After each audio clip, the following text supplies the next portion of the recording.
July 5th, 2019, 8:19 p.m. A 7.1 earthquake shook Ridgecrest, California, slightly larger than our earthquake last night. But that night, my husband and I were glued to the news. Daughter Annie pinned to my side. We felt scared and out of control.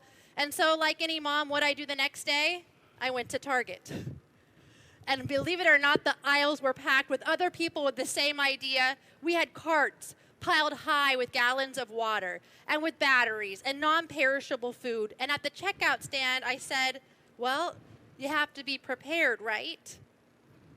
Little did I know. Little did we all know, all of us, how unprepared we really were. Fast forward to March 2020. Stay-at-home orders full in effect. And like many of you, I thought, well, I'll go brave the line at Ralph's because I just have to buy a quick gallon of milk. But I forgot because masks weren't the same kind of practice that they are right now.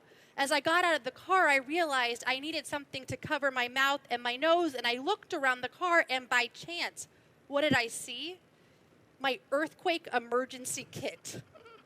And who would have thought that jumbled within that backpack would be an N95 mask? A mask that's meant to prevent dust and particles.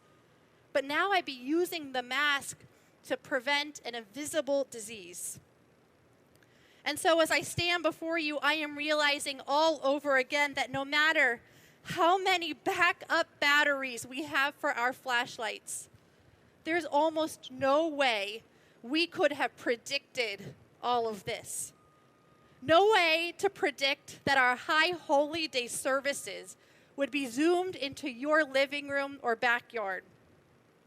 No way of imagining remote learning from bedroom desks. No way of imagining social distanced backyard meals. No way of comprehending not being able to visit nursing homes or hospitals, those who are homebound, thick panes of glass and doors serving as protective shields, and hugs and kisses feeling like a distant memory. What kind of emergency kit gets you ready for something that completely blindsides you, physically, emotionally, mentally, spiritually? Many of you have told me that praying through screens lacks what we need the most, each other. A screen does no justice to the power of praying in person, and my words this morning are not meant to convince you otherwise. Rather, today I want to share a different revelation. That although we don't know what will come next, and we've seen it this past week, fire, earthquake, virus, dare I say plague, I do believe that there is something we can predict, something that we are meant to foresee, something that only we can ensure. The strength of the Jewish spirit, the resilience of our faith, the survival of the Jewish people, that's not going anywhere. Over the past 7 months, have we questioned God? Perhaps. Do we contemplate the meaning of life? How can we not? But when I think about the next Rosh Hashanah, while this world may be upside down, God forbid even more than today, I finally understand those last words of Unatana Tokef. But Teshuvah transforms the decree. Yes, illness and loneliness and fear may knock on our doors, but returning to our faith as a rabbi, as a mother, choosing to preserve our Jewish heritage, that's something I can do. That's even something I can predict. For when faced with adversity and calamity, terror and fright, Jews of generations of the past did not forsake their Jewish roots, and neither will I. Rabbi Hugo Grin shared the following story. When I was a young boy, my family was sent to Auschwitz. And for a while, my father and I shared a barrack. In spite of the unspeakable horror, oppression, and hardship, many Jews held on to what scraps of Jewish observance they were able. One midwinter evening, one of the inmates reminded us that tonight was the first night of Hanukkah, the festival of dedication, the Feast of Lights. And so my father constructed a little Hanukkah, a Hanukkah menorah out of scrap metal. And for a wick, he took some of the threads from his prison uniform. For oil, he used the butter that he somehow had received from a guard.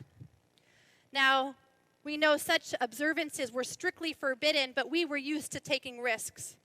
Rather, I protested at the wasting of some precious calories. Wouldn't it be better to use the butter on a crust of bread than to burn it? Hugo, said my father, both you and I know that a person can live a very long time without food. But Hugo, I tell you, a person cannot live a single day without hope.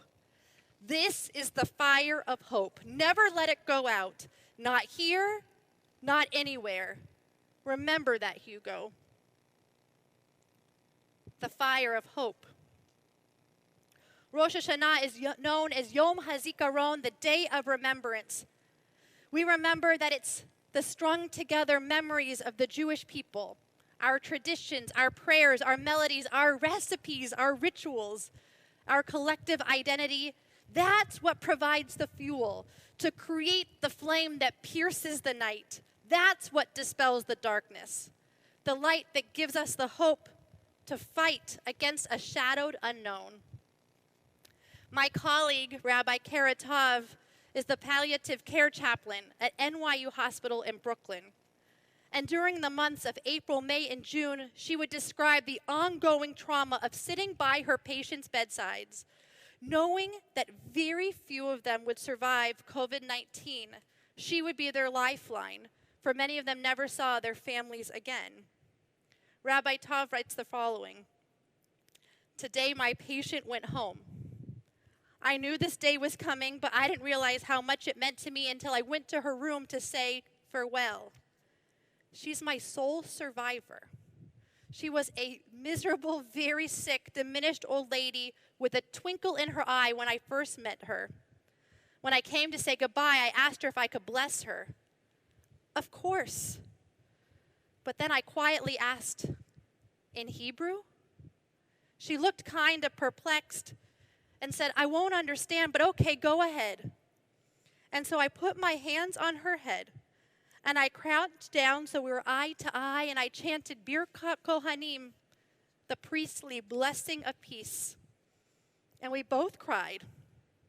She said, I don't understand what you said, but I felt it. I couldn't have done this without you, she whispered. Rabbi Tav writes, what she doesn't know is how we couldn't have done this without her. Like the rabbi's patient, we don't always understand what we're saying, but we feel it. We can hear Hebrew and Yiddish and Spanish and Russian and Farsi songs sung by our grandparents and our great-grandparents, familiar tunes that carry us back into worlds in which we never lived, prayers of faith that travel throughout time, connecting us past to present, returning us home. We know this is the course of Jewish history. We're a people who understand those words, unprecedented, unpredictable, unimaginable. From the destructions of the temple, to the Shoah, to the Spanish flu. Were there signs of these events? Perhaps. Can we compare the atrocities of yesterday to the events of today and tomorrow? In no way do I mean to offer similarities in terms of experienced pain and fear. But what I do want to say is that the running theme of the Jewish people is that when we are faced with the inconceivable, we choose to carry on our Jewish faith, that which has led to the survival for thousands of years. What will our Jewish children, our grandchildren, say about the ways in which we've lived in this seemingly apocalyptic time? Sure, they'll see pictures of masks and gloves and hand sanitizer. They will hear the cries of family unable to say their goodbyes in person. They will read the stories of thousands going hungry, losing jobs, struggling to pay bills, wondering if this world will return to normal.